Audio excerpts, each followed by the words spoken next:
Hello there, everyone. My name is Tommy, and welcome to the first episode of GeekGab. And this is a show where we talk about geek culture, society's view on us, and just our daily lives in general. Before we get talking about today's topic, I'd like to introduce myself. I'm Tommy. I'm 28 years old. I'm Pisces. I like long walks on the beach, and I'm born in the year of the horse, and I don't think that really matters with anything. I wasn't always born a geek.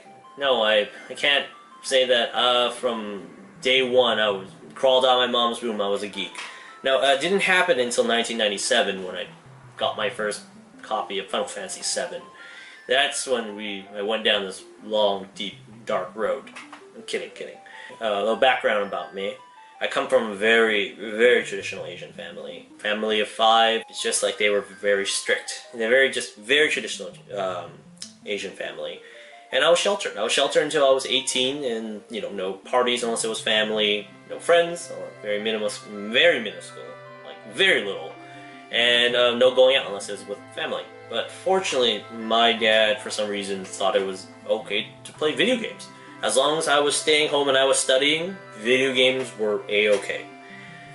And they were my window to the outside world, like Final Fantasy, Chrono Cross, Crash Bandicoot, just anything I could get my hands on. Like, those were just opportunities to see the world.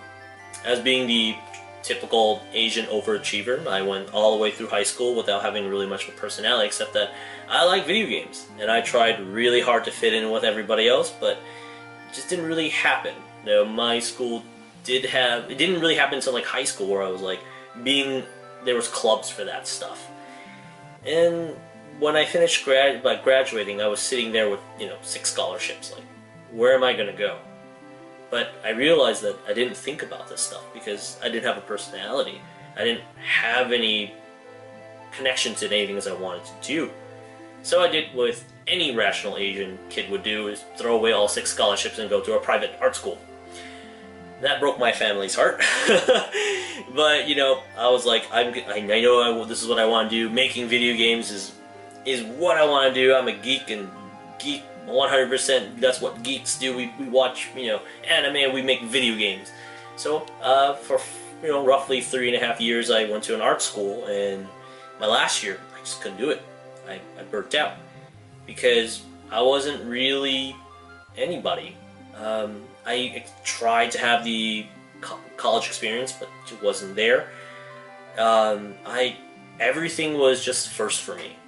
How could you build a world if you've just never been outside? Everything was just a first for me. I had a first girlfriend at that time, I had a first kiss, first alcoholic drink. Just everything was just my first. And it just was too much. I got sidetracked, and I did what any rational Asian kid would do, and I dropped out. I broke my family's heart again. And they were just done, and we had a falling out. And I was roughly homeless for a while. And I was living off on cereal for the longest time, and until we were able to scrounge up money and rent an apartment.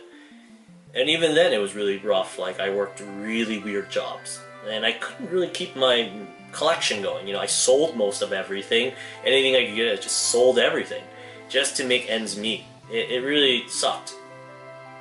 So when I here at my ends, it's like, what am I do? Suddenly I get a phone call, and it's from an old boss who I volunteered for, and he said he was looking for people since he had expanded his store. And the rest is kind of history. I just began to work with him. 5 years put in hard work, and became a manager, trained in Japan, and I just became like obsessed with toys. Obsessed with these guys, especially Kamen Rider toys. Just Japanese toys, just flawless works of engineering.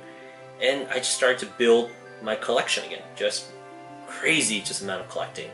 And I think that's why. Because, I sold everything, had nothing, and now I'm just trying to reamass everything.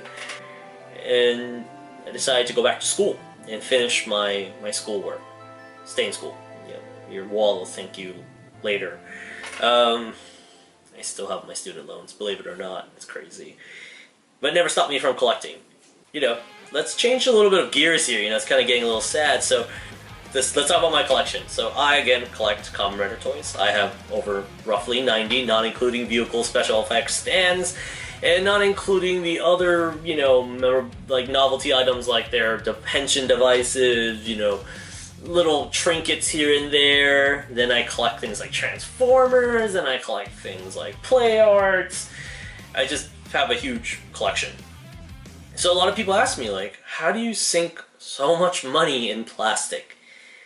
And I just kind of think it's weird that people think like this, because why do toys actually have to have a negative connotation? That most people think that if you buy toys, then you're automatically some type of weirdo who lives in your mom's basement, or you like kid stuff, you've never grown up, but it's not like that.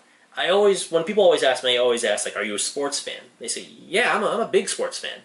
I say, well, do you ever collect, like, trading cards? Do you collect balls? Do you collect, you know, anything you get your hands on? And they're like, yeah. Like, I have a den full of that stuff. And I'm like, why is it any different for toys? Why can't you like the things that you're able to like? It just proves in the industry that what most people don't understand is that toys, when you purchase a toy, you're actually telling the market, the industry, saying, like, hey, we want more stuff. Make a sequel. And that's how they make second series.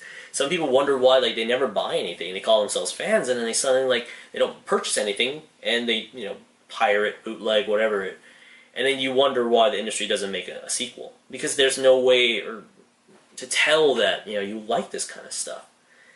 And yeah, so basically, like, I think it's so strange that we have this social stigma that people think this way. And I think, like, most people should be open about what they like to collect. Honestly, like, when I meet anyone new, you know, dating-wise, you know, I always tell them about my collection. Like, it's the first thing. If they're not okay with it, then they're probably not going to work with me. It's not going to be an okay thing. It's nothing to be ashamed of. I'm just like, these are just the facts.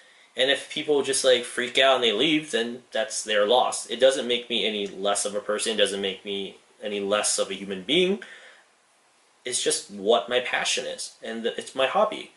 And that's what I really want to ask you guys. Like, what do you guys collect? How big is your collection? And do other people find it strange for what you collect?